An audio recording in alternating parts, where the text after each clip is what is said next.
जय जगन्नाथ। आशा करुच्ची आपण माने समस्ते बहुत भलर थिबे। तो आज आपण मानक पई आउ गोटे नुआ अपडेट आसी जाइछि जहाँकि अंगनवाड़ी केन्द्र रे आपण मानकर नियुक्ति आसी जाइछि। तो एथिरे आपण मानकर अंगनवाड़ी वर्कर, अंगनवाड़ी हेल्पर एवं अंगनवाड़ी जो मल्टीपर्पज जो वर्कर रही तेईपाई आसी।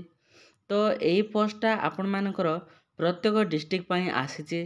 तो आपण माने यार नोटिफिकेशन केमिति पाइबे ना वीडियोटा शेष पर्यंत देखंतु केमिति आपण माने आवेदन करेंगे सेटा मध्य वेबसाइट लिंक दे देबी एवं आपण मानकर जहाँ भी किसी डाउट आसे कमेंट बॉक्स रे जणाई देबे।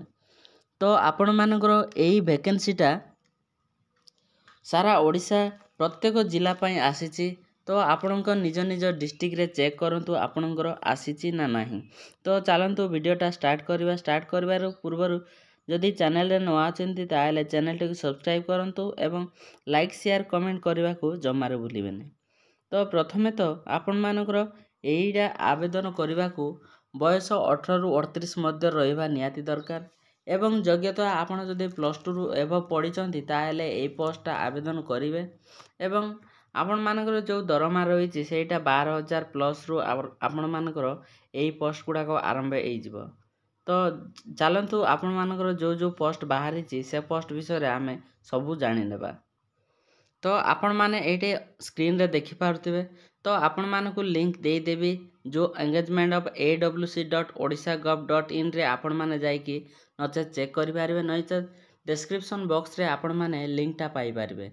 तो एथिरे कोन करिवे ना जो आपण मानकर एक्टिव एंगेजमेंट आर्ट्स रे जो क्लिक हेछि आपण एठी क्लिक कर देबे एवं आपण मानकर आपण जो भी डिस्ट्रिक्ट रो एई थांतु ना काहेकि आपण मानकर डिस्ट्रिक्टटा चूज करिवे आपण को डिस्ट्रिक्ट रो। तो मु आपण मानकर गोटे डिस्ट्रिक्ट चूज कर दोछि। तो गोटे आपण निज डिस्ट्रिक्ट चूज करिवे एवं एथिरे देखिवे तीनोटी पोस्ट रहिछि वर्कर, हेल्पर तापरे AWM।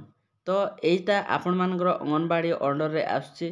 तो आपण माने जो पोस्ट भी चेक करि पारिबे। तो AWW वर्करटा आपण चेक कर दोछि। तो सर्च रे क्लिक कर देबे तापरे एठी आपण मानकर शो करि देबे जे आपण मानकर जो डॉक्यूमेंट गुडाक एक्शन कोन रहिछि बा आपण मानकर केबे आरंभ हेछि। तो आपण मानकर अनुगुल डिस्ट्रिक्ट तरफ मध्य आसीछि वैकेंसी गुडाक आपण मानकर स्क्रीन सामना रहिछि। एठी लिखा है अंगनवाड़ी सेंटर कोउटेरो एवं आपण डिस्ट्रिक्ट आपण मान urban ना रूरल प्रोजेक्ट रे एवं आपण एरिया वैकेंसी केतेटा रहिछि ताहा मध्ये आपण मानको एठी शो करे देबो प्लस आपण मानकर स्टार्टिंग केबे हेछि ताहा मध्ये देखै देबो। तो एठी गोटे देखाइ जे 11/6/2024 रे लास्ट डेट रहिछि 25/6/2024 एमिति आपण माने देखि पारिबे। तापरे व्यू डॉक्यूमेंट रे आपण मानकर जो जो डॉक्यूमेंट केमिति आवेदन करिवे ताहा डिटेल्स आपण मानको एठी मिलि जिवो। तो सेठी आपण क्लिक कर देबे तो आपण मानकर सेही डॉक्यूमेंटटा आसी जिवो। तो एडवर्टाइजमेंट रे जो रहिछि एठी डॉक्यूमेंट व्यू रे ए व्यू डॉक्यूमेंट रे आपण डाउनलोड करि देबे। तो एथिरे आपण मानकर जो रिक्रूटमेंट बाहरिछि सेटा आपण मानकर डाउनलोड हेइ जिवो। तो प्रत्येक डिस्ट्रिक्ट रे एमिति आवेदन चलीछि। तो आपण माने एमिति आवेदन करि पारिबे। आपण मानकर डिटेल्स एमिति रहिछि आपण कोन कोन क्वालिफिकेशन दरकार एवं आपण कोन रहिबा निहाती दरकार तार सब डिटेल्स रहिछि। तो सेटा मध्ये आपण मानकु जणाई दउछि।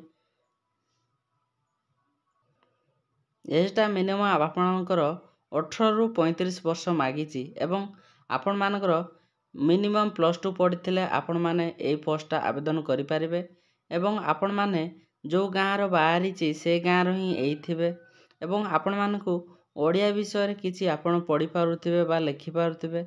तापरे आपण मानकर डिटेल्स रहिछि कोन कोन डॉक्यूमेंट दरकार एवं आपण मानकर को एरिया रे आपण मानकु पढ़िबो जो ड्यूटी सेगुडाक मध्य रहिछि तार मध्य देखिबे।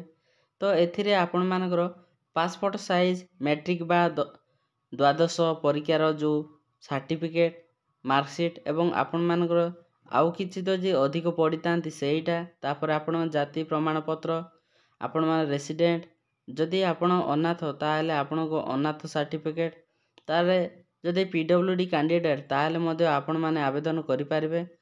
ଯଦି ଆପଣମାନଙ୍କର ସ୍ୱାମୀ ପରିତ୍ୟାଗ ପ୍ରମାଣପତ୍ର ମାନେ କୋର୍ଟରୁ ଯଦି ଆପଣମାନେ ମ୍ୟାରେଜ୍ ହେଇଛନ୍ତି ତାପରେ ଡାଇଭର୍ସରେ ଅଛନ୍ତି ତାହେଲେ ମଧ୍ୟ ଆପଣମାନେ ଆବେଦନ କରିପାରିବେ। ଏବଂ ଅଙ୍ଗନବାଡ଼ି କେନ୍ଦ୍ରରେ ବାସିନ୍ଦା ପ୍ରମାଣପତ୍ର, ଆପଣ ଯେଉଁ ଗାଁରେ ଅଛନ୍ତି ସେ ଗାଁର ଯେଉଁ ରେସିଡେଣ୍ଟ ସାର୍ଟିଫିକେଟ୍ ରହିବା ନିହାତି ଦରକାର।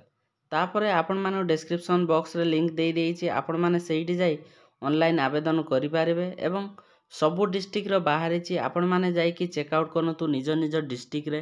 ଏମିତି ଆମର 30ଟା ଜିଲ୍ଲାରେ ଆସିଛି, ଆପଣମାନଙ୍କର ସମସ୍ତ ଜିଲ୍ଲାର ନିଜ ପ୍ରତି ବ୍ଲକ୍ ବା ପ୍ରତି ଗାଁରେ ଆସିଛି। ତ ମୋର ଅନୁରୋଧ ଆପଣମାନଙ୍କୁ ଯାଇକି ଚେକ୍ ଆଉଟ୍ କରନ୍ତୁ, ଯାହାଦ୍ୱାରା କି ଆପଣମାନେ ଏହାର ଫାଇଦା ଉଠାଇ ପାରିବେ। ରହୁଛି, ଧନ୍ୟବାଦ। ସାଙ୍ଗମାନଙ୍କୁ ମଧ୍ୟ ସେୟାର କରିଦିଅନ୍ତୁ। ଆପଣମାନଙ୍କୁ ଅଶେଷ ଅଶେଷ ଧନ୍ୟବାଦ ଆପଣମାନ ଭିଡ଼ିଓ ଶେଷ ପର୍ଯ୍ୟନ୍ତ ଦେଖିଥିବାରୁ।